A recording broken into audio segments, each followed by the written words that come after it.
Hey guys, quick video here on how you can connect the Dell monitor to your HP laptop. So both the laptop and the monitor are likely to have the HDMI and on the display port connectors. If they both have the HDMI connect, then with the HDMI cable and you're good to go.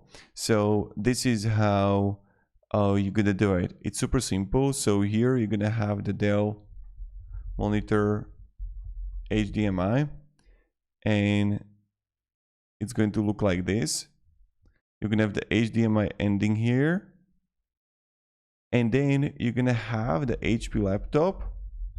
And I don't have if you have the HDMI there, and if you got it there. If you don't have it, this is really important.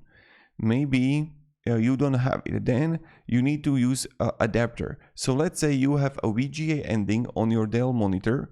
You're gonna have, like, let's say VGA port Dell monitor, and you have, let's say, USB or HDMI on your laptop. Then you need to use the HDMI VGA adapter. You need to buy something like this, and then you just connect it. That's it. Super simple. So have a great day and goodbye.